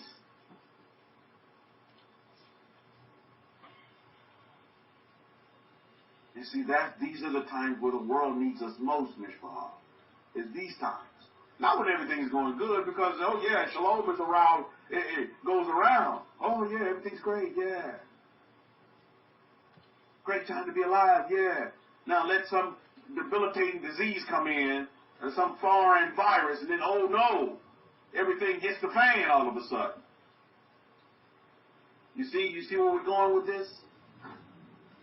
But that's what happens. So during these times, it'd be a great gauge for yourselves and gauge where you are in your belief system. And just like these two testimonies that came about, what did they go to for direction? Did they go to Haggai? Did they go to these apostles? Did they go to this evangelistic meeting? No, they went to the priesthood. They went to a son of Aaron and got instruction. And then they kept doing it. And then they realized, oh, okay, now I get it. Now, their testimonies being manifested is only going to do what? It's only going to bolster their belief. And that is what a Kohen does. That is what our Kohen does. Is he bolsters our belief based on what? Doing and the evidence of manifestation. Because just like sometimes this can happen with our human nature, is you keep saying things, but they never happen. Pretty soon, you'll get tired. The Master talks about this with beliefs as well. Is that Master Yahweh, he talks about the Master Yeshua, he talks about not letting your heart, which another word for your heart could be your what? Your subconscious. Sorry, not your subconscious. It could be logic. Because how many times do people roll with your heart and your heart gets broken? Early on saying this, here's something interesting. The beginning of the year, a coworker started giving me bags of oranges to eat. So for like 2 months, I was getting so much vitamin C, and the coronavirus scare came in. Baruch Hashem. Great coworker, and oranges are very good to eat anyway. Baruch Hashem. Big fan of oranges. Great source. But then You see, there's a big difference. You see what I mean between, those who meet their mark and those who don't.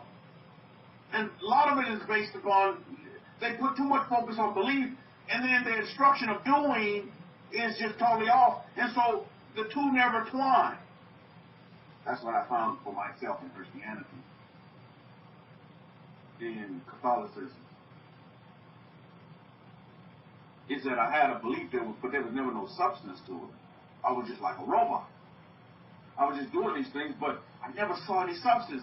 Substance meaning physical manifestation, presentation on the ground. Never saw that. I guess if I could sum it up in one word, it would be like an emptiness. How many of you at one time know what I'm talking about when I say that emptiness? It's like there's just emptiness, nothingness. I'm doing. I was doing just rote. I was doing exactly what they tell me to do. But then there was still this emptiness, this void that's just like, okay, this is not filling that void. Until the priesthood came along, Rukashir. Not that they came along, but that I found the priesthood. Because they had the forever law, the everlasting law that's talked about in Exodus chapter 29, verse 9. So what do you do with the priesthood in 2020? What does Israel do with the priesthood in 2020? Because let's face it, that's all we need to be concerned about. And it's not being prejudiced or anything like that, but at the end of the day, the priesthood is for Israel. How many of you understand that? And if you don't, let's look at Exodus chapter 28, verse 10. And it says there that six of their names on one stone, and the remaining 6 names on the other stone according to their birth. Now, these stones, now look at, and this is what I love about the Abrahamic-Faith Bible. If you don't have it, get it, because it's a great commentary. I'm going to put some great commentary in there that's going to help you about our history and our way of life. The high priest is a Levite. Not only Levite, he's a son of Aaron. The only one appointed to act on behalf of Israel. He does not carry on his breastplate. The stones are in reference to the breastplate, by the way. He does not carry on the breastplate the names of any church denomination, such as Baptist, Methodist, Pentecostal, or other. Anyone who is not in Israel and on the high priest's ephod is out of Israel, considered a Gentile, a publican, a tax collector, which are all derogatory terms simply to indicate unbelievers. Those that don't believe in the particular system of the house of Israel. Now, Queen has been saying this the last couple of lectures. I don't know if you've been getting it, but it's been coming in crystal clear with my antennas. Is that he is only here to service who? Israel. How many of you heard him say that? Just these last couple of lectures, he's been letting you know. Now, he's been very generous, but at the end of the day, Kohen is only here to serve Israel. How many of you heard him say this these last couple of lectures? I've heard it. I don't know if you all been paying attention. But isn't he not making this very same point right here that's in our Torah? He's only, the breastplate, the stones are only for Israel. He wears the ephod of Israel, not the ephod of Hagee's church here, Cornerstone. What's the name? Cornerstone Christian Church, by the way. Cornerstone, get that, go figure. But that cornerstone is not on the ephod of the high priest, of a Kohen. This is not. It's not there. So, whatever they're doing, we don't need to concern ourselves with, family. And whatever we're doing, they don't need to concern themselves with. That's just what it is. Rabbi, you trying to separate? No, I'm not separating. I'm just stating we just need to realize this point. And you do as well as we all do, because when we go out and as students of human nature, we cannot judge people who are not on the ephod by the same standard of the ephod. Are you with me?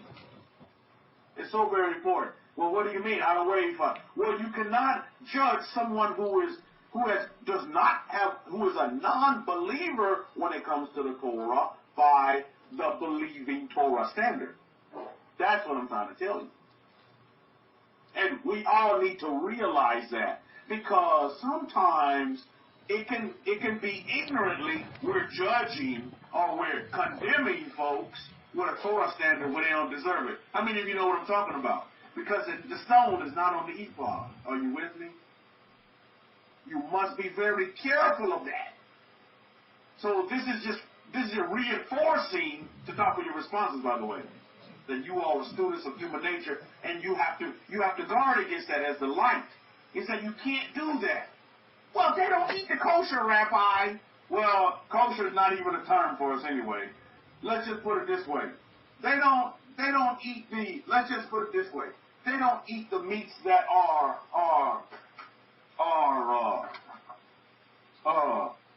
commanded for us to eat. Meats of distinction. They don't eat. And so what? What does that have to do with beans in Colombia? You see how you can be, yeah, there you go, Lion Prince. That's what I look for. Permissible. They don't eat the permissible meats. Okay, so what? Are you going to shun them and segregate them because they don't do that? No, you like luxury class, and you're going to let them eat what they want. Why? Because you always have to remember, for those of you who, remember our history and keep the festival Purim, you have to remember that you're the stranger in their land. You see? It should be strange to you, but it should be strange to them that you don't eat their meats, which it is. Am I right? They think, oh, you don't eat pork? You're very strange. I bet I notice and that's the way it should be. Because you're a stranger, you're a sojourner in their land. And so when you say you don't eat pork, their system of belief antennas come up. They're like, wait a minute. That's a staple. That's what we do here. And you're right. That's what they do in their land. So why we will condemn them for what they do? We shouldn't. Because their stone is not on our Kohen's ephod. So we don't need to concern ourselves with them. Let them go out their merry way. But I tell you what, they may come into a realization at one time or another that their belief system is false and faulty and has holes in it. Matter of fact, has big gapes in it. And they'll realize, well, I want something different for my life. And then that's where you'll come in and you'll be able to assist them and guide them into your belief system.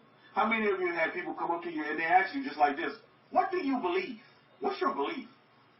How many of you have people that come up to you, what's your belief? Or how do you believe, brother or sister? What's your belief? You see? And then that'll open the door for you to say, yeah, I'm a believer in the laws of Moses, the first 5 books of the Bible. That's my belief. That's what my foundation is. I serve the God of Israel, and I'm a child of the God of Israel. And I keep the covenants of the God of Israel. That's my belief.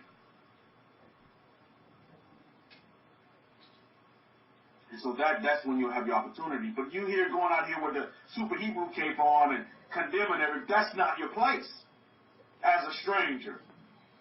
Elion says that's my way of life. Indeed, it's a lifestyle. It's the way I live. It's a lifestyle, right, family? And every day we're trying to perfect it. Not trying, we are perfecting it. And we get better and better at it. Because we get better and better at the instruction. And there's always room for testing and proving. Am I correct? Kohen sees it in IT all the time. And believe me, I get a facet of his IT side. I always do. I'm just amazed at what he can do. You know, that IT, I mean, what a great weapon to have in your arsenal is to be and understand IT, especially in today's time. Because everything, lottie-dottie has some kind of way with IT in it, or it's getting there. So for those of you with 401ks in the stock market, make sure you look at tech stocks. That's the way to go. Set it and forget it. Buy you some tech stocks and just hang on to them. Because they're only going to get better. Make sure you do your homework, though. Take good companies. But it's going to only get better. Because that's where everything is going. So, you know, you see these different hats, but even in IT, they do a lot of testing. In our way of life, we should be testing as well and find out what works and what works better and what works even better than better, right? It's all about testing. You should always be testing. You should always be testing because testing improves. You see? It just improves and makes you even better. So you should always be testing. And even with this coronavirus, because I'm in the medical field, they're saying, well, that's kind of where everybody dropped the ball, is that they're trying to get they focus too much on getting a cure, but they kind of lacked at the beginning about getting out the testing. And the testing was kind of faulty, but now they're correcting that, right? Now they're correcting it. Now you got companies. I invested in companies just this week that are making the test kits for the coronavirus. And I've seen that stock just rocking up, and I'm like, well, yeah. You see? Remember what I told you, Mishpah, and I'm telling you, remember what the Grinch told you, is that one man's trash is another man's potpourri. In every situation, there's good in it and there's blessing in it, but sometimes we focus too much on the negativity that we don't see the positivity in it. And I don't mean to say this in a slight way, but even in bad times, great things happen. And I'm going to you even more specifically because I love money, and me and money have a friendship that's going to last forever. Even in drastic times, there's opportunity to make money and to create. How many of you know what I'm talking about? And I don't mean to slight and the coronavirus in any kind of way, but I'm just saying.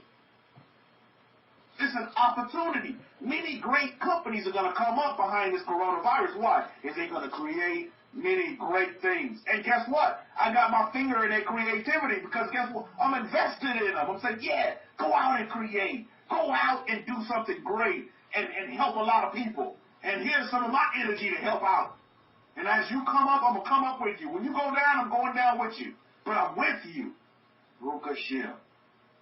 Isn't that beautiful? And that's how we need to be with the sons of Aaron. What does Israel do with the priesthood in 2020? You stick with them. You ups and downs, you with them. That's what you do. You support them in any kind of way, shape, form, or fashion that you can. That's what you do. And in doing that, that's going to bring nothing but blessings to you, Mishpah. If anybody agrees with the last statement I just made, please put up a 1. If you have been a witness and a watcher to blessings coming your way because you just hung it through thick and thin, you with the Kohen. Now, many people don't. I'm telling you that's how you do it. That's what you do. I'm giving you the secret to success and blessing. Is never leave the Kohen. Ride or die, come Shiloh or Sheol. Never leave him. Never forsake him. We're told that in our books, because we don't forsake the Kohanim in our gate. We just don't do it. That's forever law. That's perfect law right there. That's an everlasting law.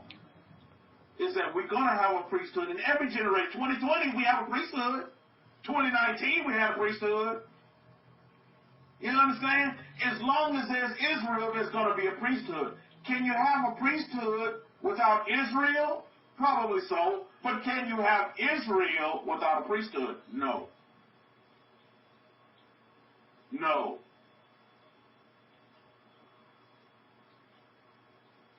The God of Israel wanted to do away with the generation of Israel that he had. Only Moses, the great litigator that he is, and the go-betweener between the universes and humanity, stepped in and said, Master Yahweh, you can't go back. Remember the covenants. We got covenants. Abraham, we got covenants here. You can't just do away with the people and start fresh. And Moses, high priest that he was, amongst other great titles, the greatest of all time,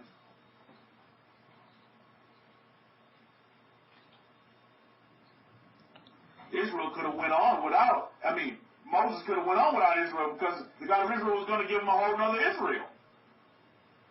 But could Israel go without Moses? Just go back and look at our history. Remember for a minute our history. Israel, in no way, shape, or form, would have never even got close to the lands with milk and honey without who? Without Moses and Aaron, for sure not. Without Levi leading the way. Without the sons of Aaron and Aaron leading the way and giving guidance and direction and instruction. We'd have just been ragtag, and you see it today in 2020. Those that are not with Moses or the likeness of the Moses or the family of Moses and Aaron today, guess what they are today? When we look at our family, they ragtag, out there wandering in the wilderness, loose chickens, lost Israel, just out there. Wandering Israel, they just out there. You see them on YouTube. You don't believe me? They're all over YouTube. With all this overstanding and all that. I'm like, my goodness, man. You better get under the umbrella of the priesthood. And you see, and they're all over the place. All over the place. And my heart goes out to my family members. Because they say they have this belief system. Oh, we believe. But they struggle with the doing. And they're being tested, just like we all are being tested. And they're failing test after test after test. My question to them is, when are you going to realize that you have to get under the umbrella of a son of Aaron? If you even want to say that you're Israel. If you even want to say and proclaim and believe that you are Israel, then do yourself a great service. You get under the feet of the Kohen. Get under his umbrella. Kohen, meaning Rabbi Simon. Well, who's this Kohen you keep talking about? I already hear the questions coming in from YouTube. I hear, well, who is this Kohen? Well, Rabbi Simon out there. He's the Kohen. He's the son of Aaron. Get under him and stay put for your direction, counseling, for your guidance, for your instruction, for your controversy. Well, so-and-so is saying so-and-so, so-and-so is saying, well, that's when you go to the Kohen. You get direction and guidance, and he gives it to us. And if you follow it, you do yourself a great service. And if you stick with the Kohen, you do yourself an even greater service. Like glue. You stick with him, oh my goodness. Only blessings will come your way, I guarantee you. Now, will there be different? Well, Rabbi, you're surely painting a rosy picture and beautiful picture of rainbows and lollipops, and in my case, Hershey bars. Is it always like that? No, it's not. You're going to have your ups and downs. That's what I told you. Just like when I put energy into a stock. Yeah, it may go down. I'm not going to jump ship. And if you look at the stock market, that's what most people are doing. As soon as the fear will pull your money out and jump ship, no, I'm going to ride it. I'm going to ride it. For you Texans, I'm going to ride the bull, baby. I'm going to ride the bull. The bull's going to buck now. Don't get me wrong. The bull is going to buck. Now, whether you ride a Texas bull or a mechanical bull, whatever kind of bull you ride, what's the objective of the bull? Try to fuck you off. But I'm still riding with the bulls, even when that's when you Eddies, even when it pertains to the stock market, the bulls are still running, and I'm still riding, Eddies. That's for you, Eddies. I'm still riding the bulls. I'm gonna ride them. Yeah, the bull may buck, but I'm hanging on, and I'm gonna ride the bull. And that's what we need to do. You see, because family, listen, this is just not a one-off. I'm in there for the long haul, and I hope your belief system is the same way. Kohen mentioned this in his lecture. He's like, listen, I'm a Kohen until I die, and even after he dies, he's still a Kohen. But I'm in there for life. I'm in this for life. I'm not just gonna okay, well, time to throw in the towel and go back to IT full time. Go back to my, $200,000 salary this time, because I'm pretty sure the demand is a lot higher for IT now. I mean, man, my goodness, Kohen could probably. He could write his own check these days. With the knowledge that he has, he could write his own check.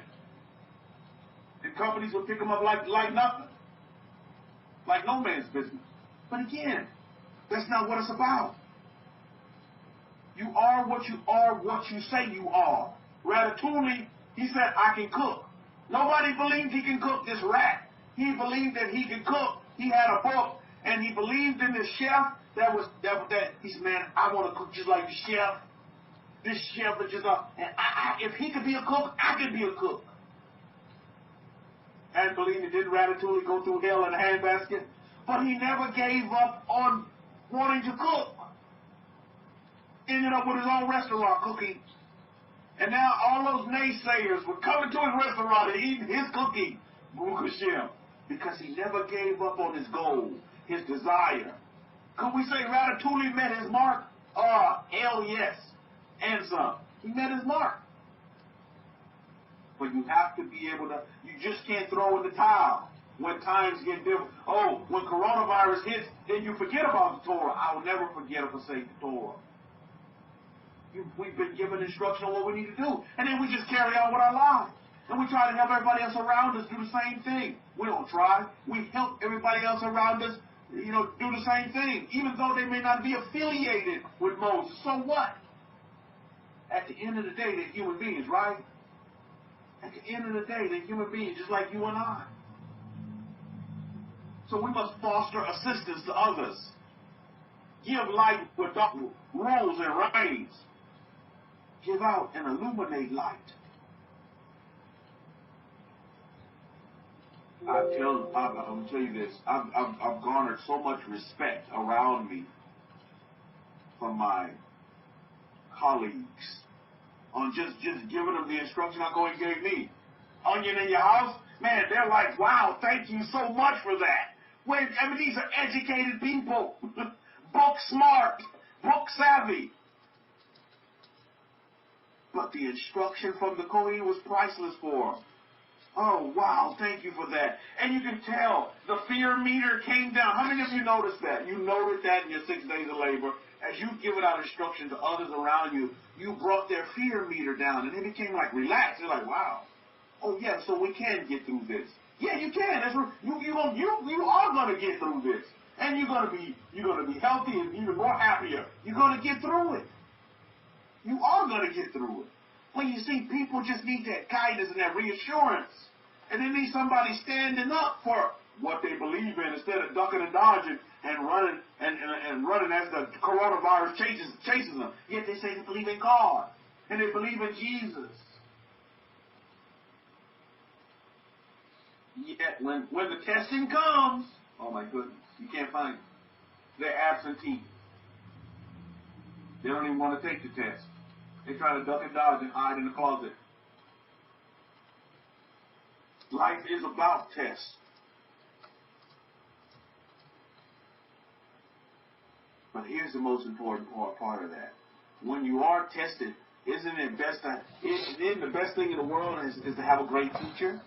When you are being tested so that you can pass the examination, and that's what the sons of Aaron are, the priesthood of Israel. They are great teachers. There are great teachers. Shabbat Shalom to you, Simha. Simha is saying, let's remember, believe HaKohen, and this promise too is Psalm 91, 7 through verses 7 through 10. No evil shall befall thee, neither shall any plague come nigh to thy dwelling. Book of Shem. Stop with that, Simha. Reassurance. Yet, most of these people in these long lines buying up all this food, and I'm not saying have you some little stash put away. Always be ready for that.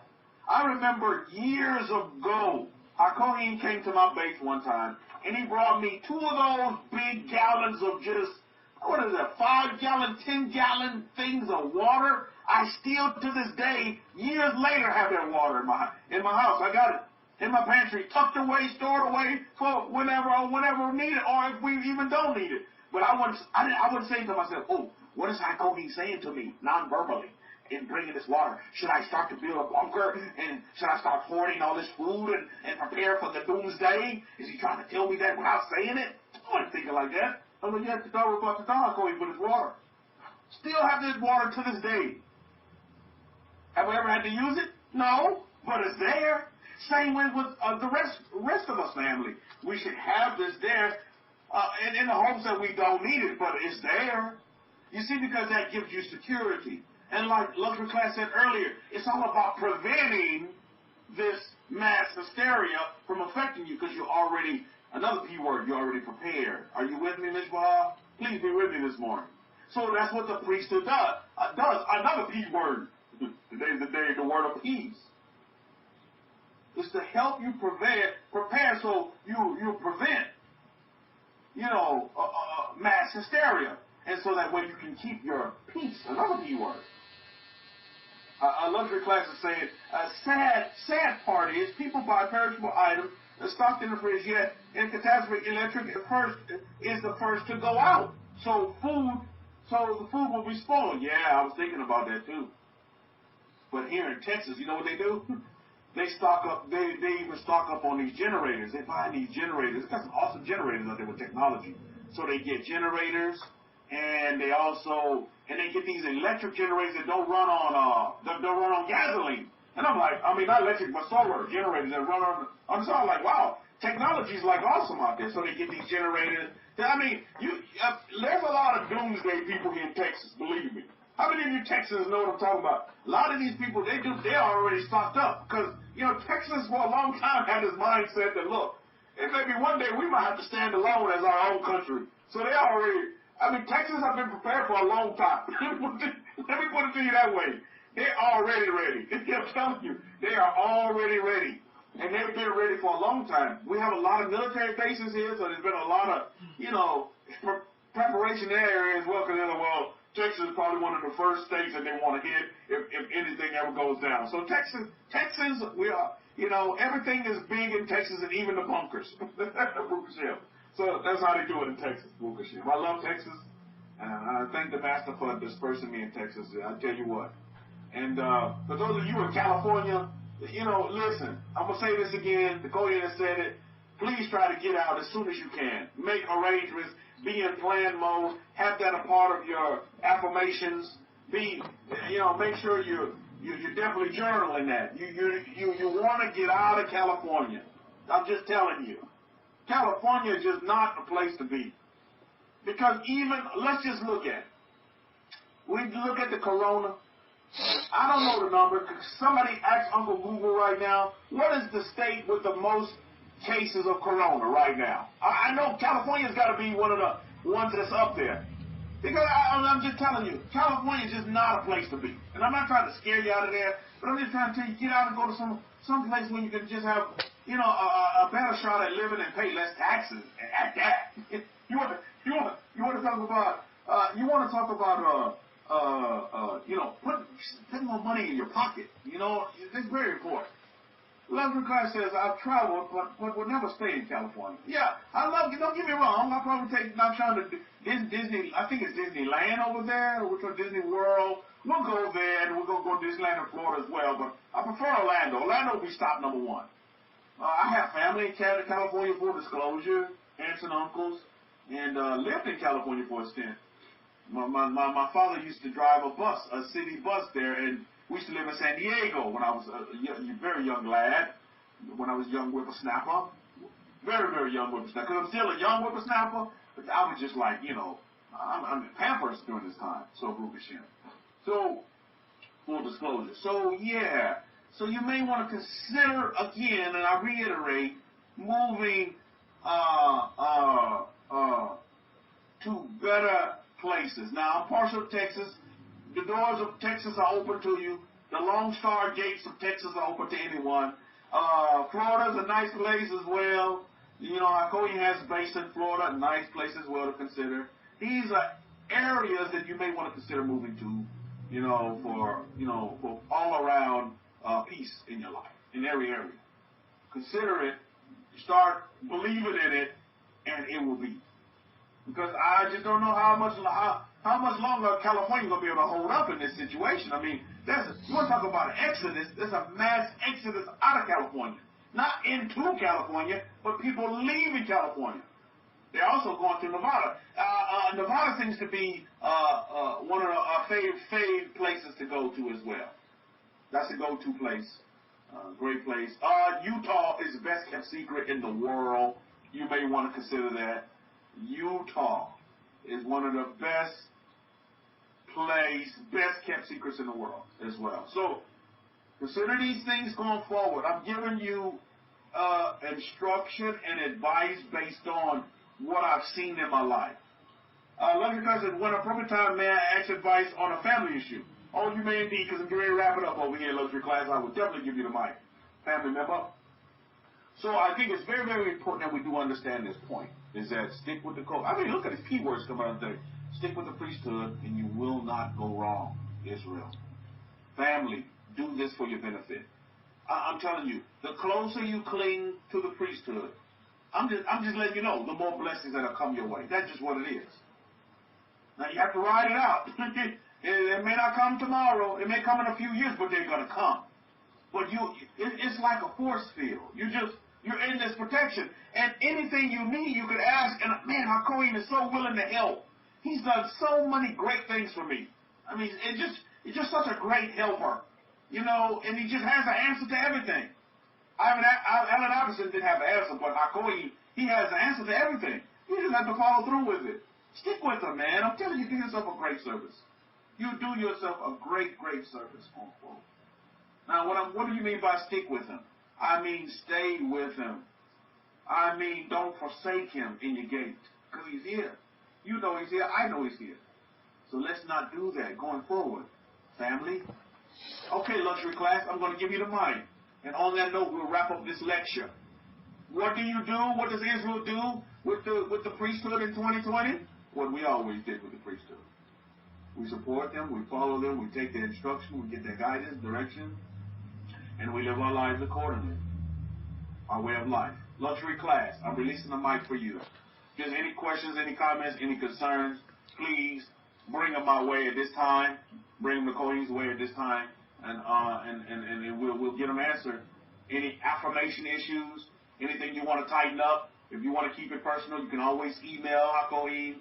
You can call me as well. I'm available when I get to you. I will get back with you though, because sometimes I can't get to my phone due to obligations and things of that nature. But I will get back with you as well. Hey, the plates, you guys, if you didn't get the order forms, please email me to keep up in y'all. I'll give you the order form, and you can just send your order via email in. And once I confirm payment, then I will ship. Once I confirm your circulation of your energy of monies, then I will send out your orders. But if you want any of our plates, just get the order form first, and you'll see the size, dimension, and prices, and we can go from there going forward. So Shabbat Shalom and Shalom Shalom to all of you. I'm gonna give luxury class. I'm gonna give it to you right now. Giving the mic to luxury class. Hey, thanks a lot. I appreciate it. So I'll make the story short, so not to keep everybody waiting.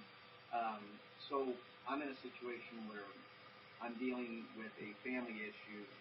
People that are they're confessing.